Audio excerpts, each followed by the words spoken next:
네, 여러분, 신텍스, 과목의 두 번째, 학습 동영상이 되겠습니다.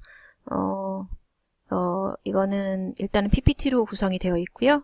첫 번째 강의에서도 보셨지만, 일단 신텍스가 무엇인지 여러분이 개념을 확실하게 잡아놓고 가셔야 한 학기 동안 공부하는데 무리 없이 진행하실 수 있어서, 신텍스가 무엇인지에 대해서 한 번 더 복습을 하고, 그 다음에 중요한, terminology, 그러니까 용어들, 그리고 syntax가 무엇인지에 대해서 차츰 알아가는 그러한 어떤 개념들에 대해서 이야기를 한번 해보도록 하겠습니다. 일단 첫 번째 parts of speech하고 constituency에 대해서 이 PPT에서 나오게 될 텐데요. 즉 parts of speech는 우리가 흔히 말하는 품사가 되겠습니다.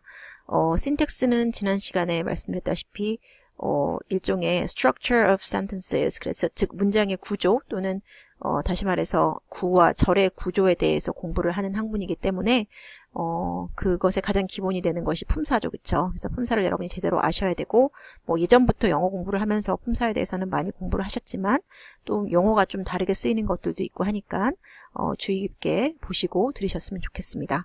그리고 그 다음에 나와 있는 건 constituency라고 하는 것은 이제 구성 성분에 대해서 우리가 공부를 하게 될 텐데, 사실 이 syntax에서는 parts of speech라는 표현도 있지만 constituent, 즉 이제 구성 성분, 이게 다시 말하면 결국은 품사를 의미하고 그 품사가 모여서 하나의 구가 되고 이렇게 되는 거니까 그 부분에 대해서 이제 공부를 한다는 것이 되겠습니다.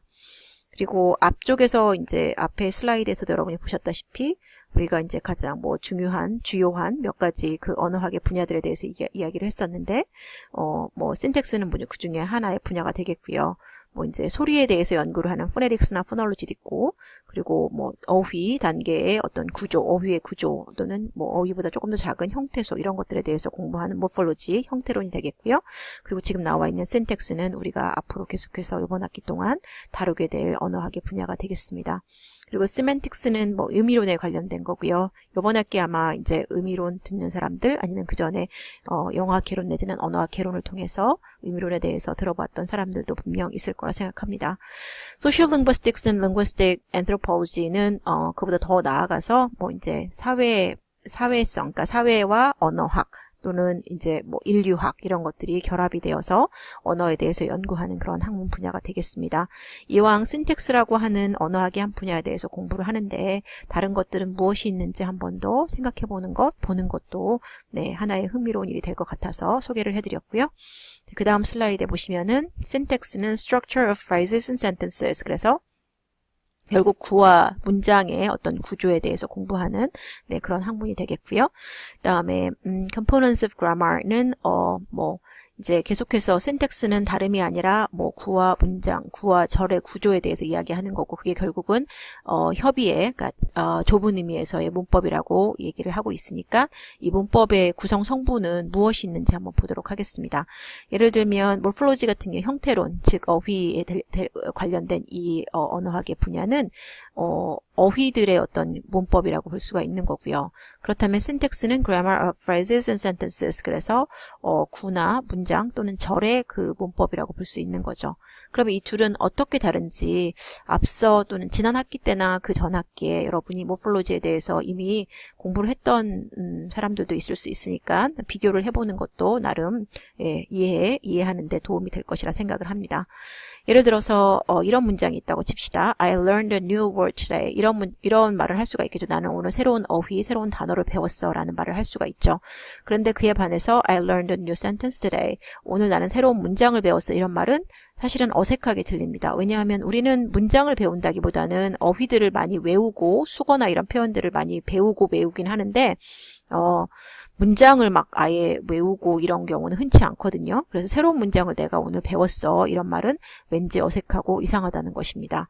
그래서 이게 바로 이제 A와 같은 문장에서 얘기할 때 새로운 단어를 얘기할 때는 그 형태론의 그런 분야가 될 테고, B와 같은 문장에서처럼 센텐스에 대해서 이야기할 때는 신텍스의 분야가 될 텐데, 그러면 왜 새로운 문장을 배웠다라고 하는 것은 어색한지 한번 생각할 필요는 있겠죠. 그렇죠? 그거는 syntax is compositional. 그래서 통사로는 compositional, 즉 이제 어떤 게 그 안에 그러니까 구성된 성분들이 있으면 그 구성 성분들의 구성 성분들 각각에 대해서 이해를 하고 있으면 그것이 합해진 것을 가지고서 전체의 어떤 뜻을 파악을 하게 된다는 것이거든요. 그래서 결국은 단어 하나하나의 뜻 또는 구 하나하나의 뜻을 알게 되면 그것이 합쳐진 뜻을 알게 된다는 뜻입니다. 그게 바로 이제 컴포지션을 하다는 뜻인데, 이건 물론 동사가 compose, 구성하다라는 동사에서 나온 거죠. 그래서 you can predict the meaning of a sentence from the meaning of its part plus its structure. 그래서 그 어떤 문장의 의미를 파악하는 데 있어서 그 문장 속에 들어가 있는 요소들의 의미를 알고 그것을 구성하고 있는 어떤 규칙, 즉 구조에 대한 규칙을 여러분이 알고 있으면 문장 전체의 의미를 파악할 수 있다는 것인데요. 예를 들자면 A와 B의 의미가 다르다는 것을 여러분은 너무나 잘 알고 있습니다. 왜냐하면 들어있는 요소들은 즉 cats, eat, bats와 같은 거는 사실 똑같아요. A나 B나 두 가지 똑같이 들어가 있는데 다만 cats하고 bats가 한 번은 주어 자리에 한 번은 목적어 자리에 각각 이렇게 바꾸고 있다는 말이죠. 그래서 뜻이 완전히 다르다는 것도 알고 있어요. 즉 여러분은 이미 주어와 목적어의 차이점도 알고 있고 그것은 어느 자리에 나와야지만이 주어가 되고 어느 자리에 나와야지만이 목적어가 된다는 것을 물론 영어를 공부하면서 그 문법에 대해서 배우면서 다 알고 있고 지금은 이제 너무나 자연스럽게 알고 있는 그런 내용입니다. 그래서 그런 스트럭처를 알고 있기 때문에 여러분이 문장 전체의 의미를 파악할 수 있고 특별히 A와 B의 문장은 의미가 다르다는 것도 알 수가 있는 거죠. 네, 그리고 그 다음에 보시면요.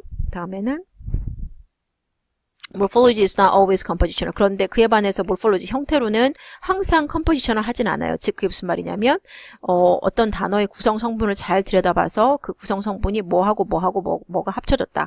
그랬을 때 그것을 각각의 그 합쳐진 하나하나의 의미를 알고 있다고 그래서 전체의 의미를 파악하는 건 아니라는 겁니다. 그래서 예를 들어서 her hair was kempt, her clothing was shelved, and she moved in a gainy way. 이런 문제 약간 ironical한 그런 문장이 있는데요. 사실은 camped는 뭐 이제 unkempt라는 단어가 사실은 있습니다, 원래. 그래서 헝클어진, 머리 따위가 헝클어지고 단정치 못한 이런 건데, unkempt가 있는 단위니까 on이 붙어서, 그러면 un을 빼서, 단어에서 un을 빼고, camped로 바꾸면 이게 반대말이 되겠구나라고 생각을 한다는 거죠. 어쨌든 근데 그 당시에는 적어도 이 문장에 쓰였던 94년도 그 당시에는 camped라는 단어가 없었고, 지금은 이제 유출을 할 수가 있지만요.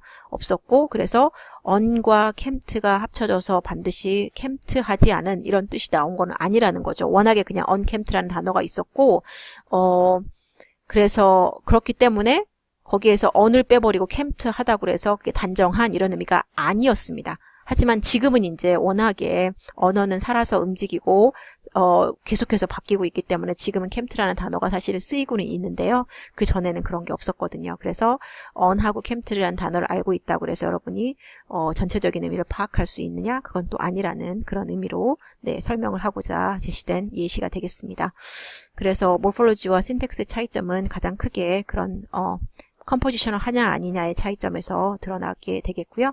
그리고 근데 이제 또 비슷한 점도 분명히 있겠죠. 그 뭐냐면 단어든 그게 단어가 됐든 문장이 됐든 그 각각에는 have internal hierarchical structure. 그래서 그 안에 수직적인 어떤 내부 구조가 존재한다라는 것. 이거는 두 가지가 비슷한 점이 되겠고요.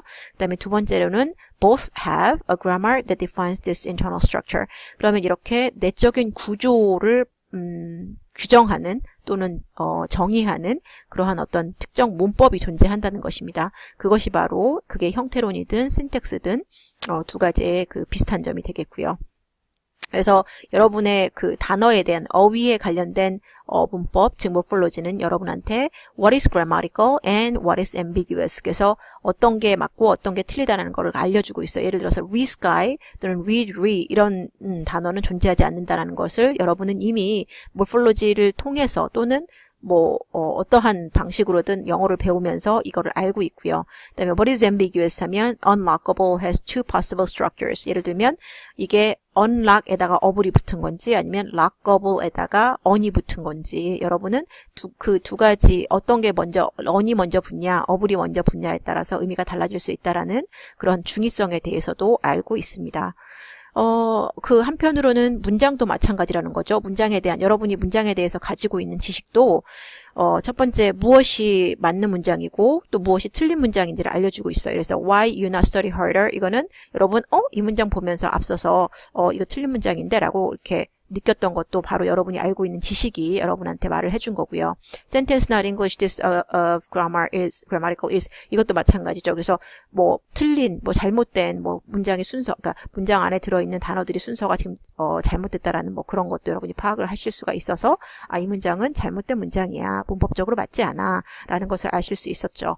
그 다음에 또 한편으로 뭐 number 2는 what is ambiguous. 그래서 아까 우리 보셨던 I like my cat better than Fred 에서도 이게 중의적인 두 가지 의미가 나올 수 있고, 그 중의적인 두 가지 의미가 나온다는 얘기는 즉 두 가지의 다른 구조가 나올 수 있다라는 것을 알고 있다는 것이죠. 자, 그 다음에 역시 단어든 문장에 대해서든 we use trees or brackets to represent word internal structure. 그래서 문장의 내부 구조를 표현하기 위해서 우리는 어떤 tree라고 하는 나무 그림이 되겠습니다. 수형도를 그리게 되고요.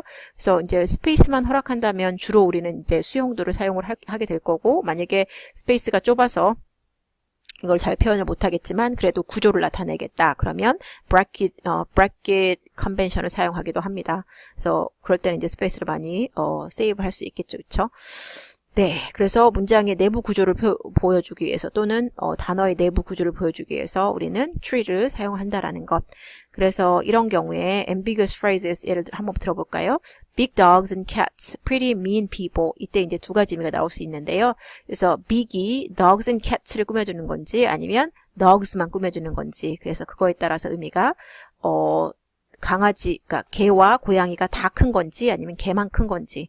그 다음에 B의 경우에도 pretty mean people 할 때 pretty가 mean을 꾸며주는 부사로 사용이 된 건지 아니면 people를 꾸며주는 그냥 뭐 예쁜, 멋진 뭐 이런 의미로 쓰인 건지, 그래서 형용사로 사용이 된 건지. 그래서 people이라는 단어를, people이라는 명사를 pretty와 mean이라는 형용사가 꾸며주는 건지 아니면 단순히 그냥 pretty는 mean이라는 형용사를 꾸며주는 꽤 아주 뭐 mean한, 비열한 사람들 이런 의미로 쓰인 건지, 그 차이가 여러분은 단어의 뜻을 가지고서도 알 수 있지만 문장의 구조의 차이를 가지고서 지금 이게 중의적이라는 것을 알 수가 있습니다. 그래서 계속해서 뭐 ambiguous라는 표현이 나오는데 이 단어는 여러분이 꼭 기억을 하셔야 되겠죠. 그래서 ambiguous라는 형용사, 그리고 이거의 명사형은 ambiguity 해서 OUS 빼고 ITY가 붙죠. 그래서 ambiguity 하면 중의성, ambiguous 하면 중의적인이라는 뜻으로 쓰이는 단어라는 것 잘 기억해 두셨으면 좋겠습니다. 앞으로도 자주 나올 거고요.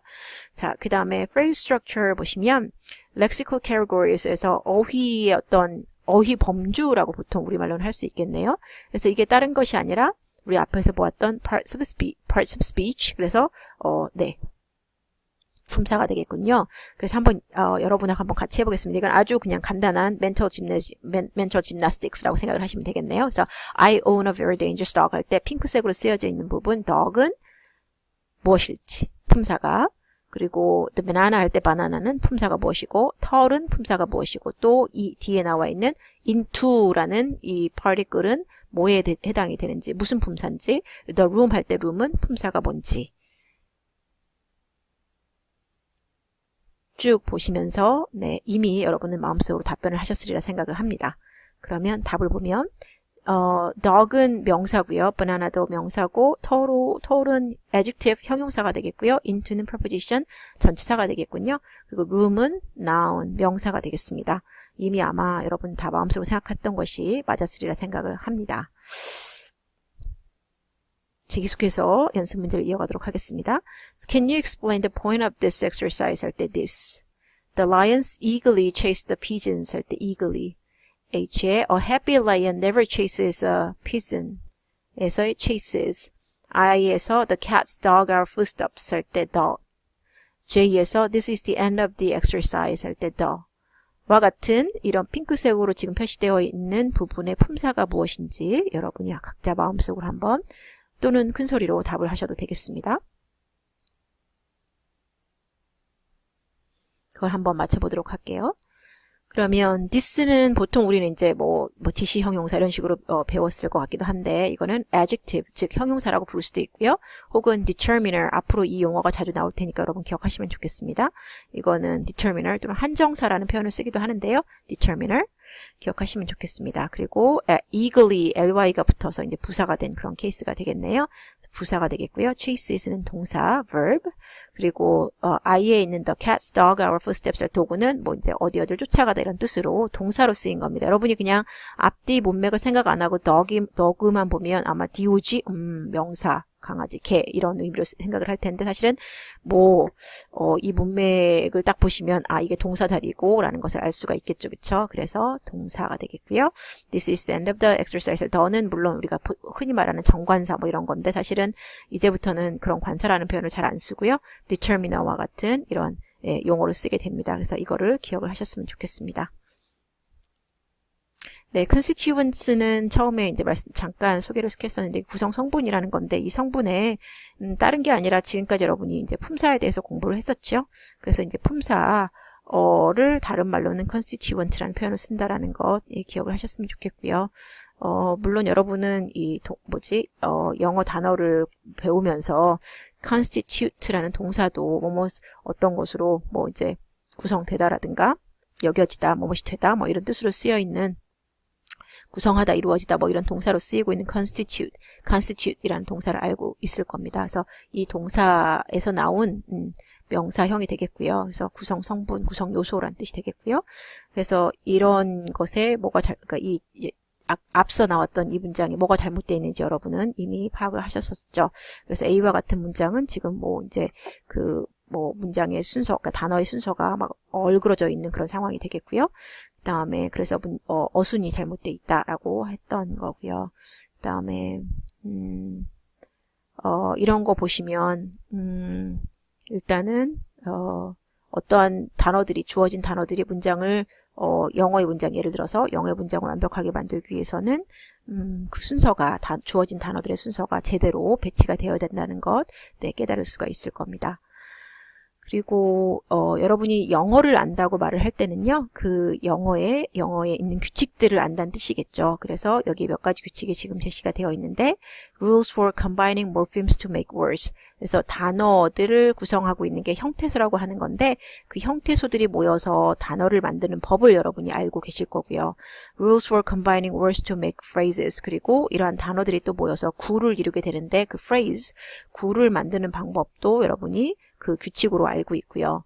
그리고 rules for combining phrases to make sentences. 그래서 또 이 구들이 또 합치고 모여져서 이게 하나의 문장을 이루게 되는데 그 문장을 만드는 규칙도 알고 있다는 것입니다. 그렇지 않으면 영어라는 문장을 만들 수가 없겠죠. 그래서 이러한 기본적인 규칙들을 여러분이 알고 있다는 뜻이고요.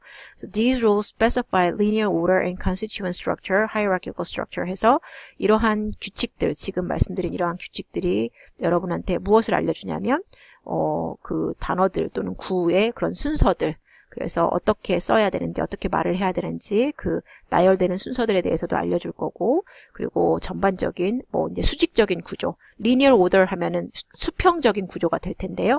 그 constituent structure, 즉 hierarchical structure는 수직적인 구조도 여러분한테 알려준다는 얘기가 되겠습니다. 그래서 예를 들어서 What's wrong with these sentences? I own a very dangerous 하면 여러분은 명사가 빠져있네 라든가 B에 있는 You have to slice the 하면 또 명사가 빠져있네, 목적어가 없네 이런 거죠. C에 the was empty 하면 주어 자리에 지금 명사에 해당되는 뭔가가 지금 없네? 라는 그런 느낌을 여러분이 바로바로 받으실 수가 있을 겁니다. 이 말은 즉 여러분이 이 문장에 꼭 필요한, 이 문장을 완성하기 위해서 꼭 필요한 문장 성분들이 지금 빠져있다라는 것을 감지한다는 것이죠. 오케이. 그리고 Principle of Phrase Structure가 나와 있는데요. 여기에 이제 head라는 개념이라든가 또는 이제 아까 나왔던 determiner, adjective, 그러니까 한정사라든가 형용사라든가 이런 것들이 꼭 뒤에 명사를 꾸며줄 수 있어야 된다는 거. 더 같은 게 나오고 그대로 끝나진 않죠. A girl 또는 the man 이런 식으로 항상 뒤에 명사를 꾸며준다는 걸 알고 있고, 그 다음에 형용사가 나오면 형용사가 또 이제 명사를 꾸며줄 수 있는 역할을 한다라는 것도 여러분 알고 있고요. 네, 그 다음에 뭐 세 번째로는 noun and its modifiers form a constituent called noun phrase. 그래서 만약에 the room이라든가 또는 the guy 이런 식으로 하면 그때는 이제 그것이 하나의 명사 구를 이룬다. 그래서 우리 소위 MP라고 줄여서 말을 하는데 noun phrase를 이룬다라는 것도 뭐 이제 기존의 문법에서 여러분이 많이 들어보셨을 겁니다.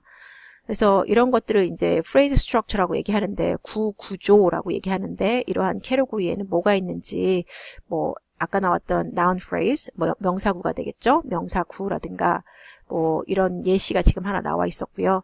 그 다음에 지금은 명사구뿐만 아니라 앞으로는 여러분들이 이제 뭐 동사구라든가 형용사구라든가 부사구 뭐 이런 것들을 계속해서 공부를 하고 연습을 해 나갈 텐데요. 그냥 살짝 지금은 그냥 예시만 말씀을 드린 겁니다. 앞으로 여러분이 더 배워나가고 구조를 또 그리고 보여주고 하면서 체험하고 또 실제로 구조에 대해서 말할 수 있는 그런 단계까지 갈 수 있게 하려고 합니다. 그래서 phrase structure rule, 즉 이거는 이제 구조 규칙이라고 불리우는 건데요. PSR이라고 하고 또는 줄여서 PSR이라고도 합니다. 이거는 이제 어떤 문장 안에 그 성분 문장을 구성하고 있는 구가 이제 문장 안에 또 기본 단위가 되니까 이 구를 형성하는 규칙들이 이제 PSR 또는 구구조 규칙이라고 볼 수가 있겠죠.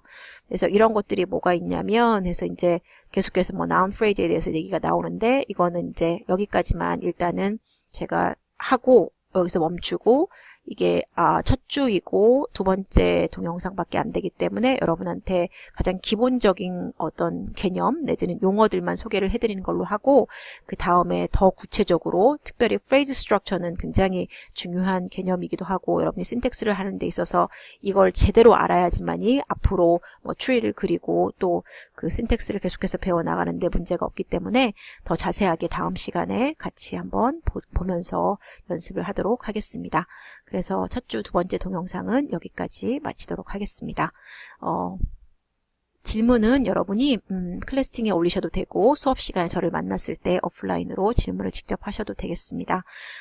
일단은 지금까지 설명한 것에 대해서 한번 쭉 보시고 앞으로 여러분이 개념을 잘 모르겠거나 아니면 오늘 배웠던 것을 다음번에 또 복습하실 때 사용을 하실 수 있는 영상이 되었으면 좋겠습니다. 고맙습니다.